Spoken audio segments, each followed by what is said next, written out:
Buongiorno amici curiosi di sceratrici solari ad aria calda. Oggi vi voglio mostrare come ho costruito il collettore solare aerotermico.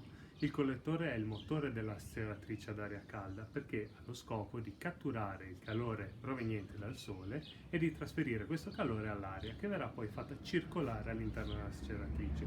Quindi l'aria entra nel pannello, viene riscaldata, il calore dell'aria viene ceduto alla cera, dopodiché l'aria così raffreddata ritorna nel pannello e viene riscaldata di nuovo continuamente.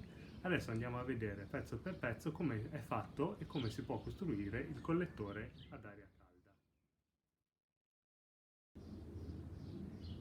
Il materiale utilizzato per la costruzione del collettore solare è il seguente: una scatola, in questo caso derivata da una piscampo, dell'isolante termoriflettente di circa mezzo centimetro di spessore, un vetro sintetico, in questo caso un policarbonato alveolare di mezzo centimetro di spessore, una rete tipo zanzariera va bene, oppure anche una rete metallica va benissimo, meglio se in alluminio, una ventolina alimentata da un pannello fotovoltaico delle giuste dimensioni e per sigillare un po' il tutto ho utilizzato del silicone per alte temperature, quello rosso, nastro isolante tipo americano e del nastro adesivo tipo neoprene.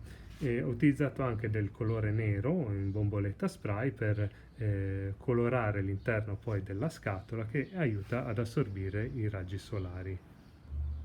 Il frame da cui costruiremo il collettore aerotermico non deve avere particolari caratteristiche, l'importante è che sia robusto e possibilmente di legno, che è un ottimo materiale isolante. Può essere derivato, come nel mio caso, da una piscampo, ma va benissimo anche un coprifavo. L'importante è che non sia troppo alto, cioè lo spessore interno deve essere tra i 4 e i 6 cm. Questo perché ha uno spessore ideale che permette all'aria che vi circolerà all'interno di fluire e non di ristagnare, perdendo poi così di efficienza.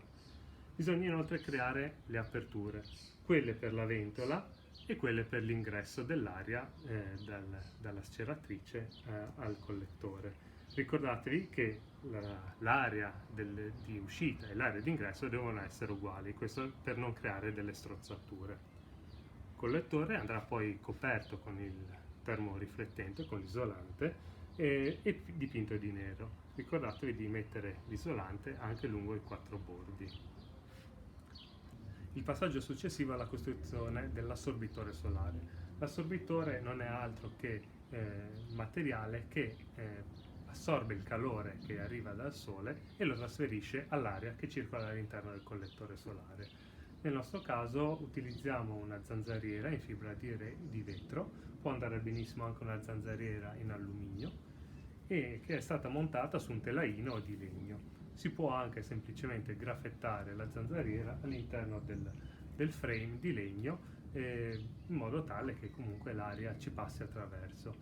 Consiglio 4-5 strati di zanzariera sovrapposti, questo permette all'aria di passare, circolare sufficientemente bene, di non avere troppo attrito e permette anche alla maggior parte dei raggi solari di venire assorbiti. Create così una grande superficie di trasferimento di calore. L'assorbitore così costruito andrà poi riposto all'interno del collettore solare.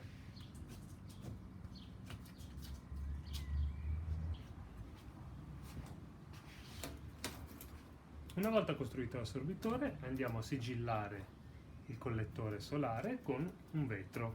Il vetro può essere sintetico, come ad esempio in questo caso un policarbonato alveolare di circa mezzo centimetro di spessore.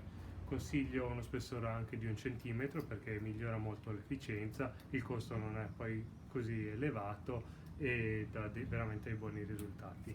Evitiamo però i vetri normali, quelli ad esempio non temperati, perché si possono raggiungere all'interno del collettore temperature abbastanza alte e si rischiano così di rompere. Inoltre sono anche abbastanza pesanti e fragili e un vetro sintetico dà veramente un buon risultato.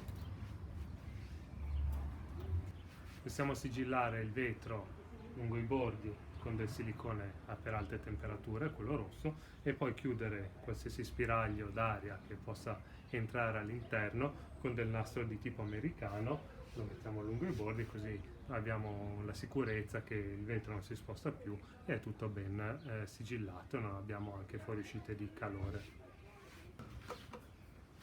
Infine l'ultimo passaggio da fare è stendere dell'isolante anche sul fondo, sul dietro quindi del collettore aerotermico, in modo tale da tenere il caldo all'interno della sceratrice solare.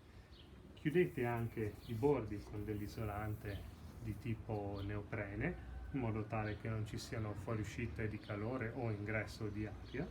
Infine installate la ventolina. La ventolina va poi collegata a un'adeguata fonte di energia, come può essere un pannello fotovoltaico, una batteria o un trasformatore elettrico se la usate a casa. Ricordatevi di dimensionare adeguatamente la ventolina. Io uso una ventola da 92 mm, ventole più piccole non aiutano molto a far circolare l'aria, hanno poca portata d'aria, quindi il collettore farà fatica a muovere tutta l'aria. Ventole più grandi rischiano di essere ingombranti, nel senso di non lasciare abbastanza spazio all'interno della sceratrice a un sufficiente numero di telaini da sciogliere. Inoltre quelle più grandi richiedono un'adeguata fonte di energia, quindi magari un pannello fotovoltaico più grande e più costoso, oppure maggiore potenza di batterie, eccetera. Inoltre, se potete, evitate le ventole da computer, quelle da 120 mm, perché sono pensate per essere silenziose e non muovono una grande quantità di aria. A noi interessa che ci sia il maggior flusso d'aria possibile, in modo tale da aumentare l'efficienza e quindi lo scambio di calore tra sole e aria. Bene, la costruzione del collettore solare non è molto complicata, vi richiederà qualche ora di lavoro, ma è facilmente eseguibile da chiunque. Tutto il materiale inoltre che ho utilizzato è facilmente reperibile presso i grandi negozi di bricolage oppure nei negozi online. Vi lascio in descrizione del video i link al materiale da me utilizzato. Spero che il video sia piaciuto, che vi sia tutto chiaro. Se avete dubbi o domande lasciatemi pure un commento al di sotto e ci vediamo presto per il prossimo video. Grazie, ciao!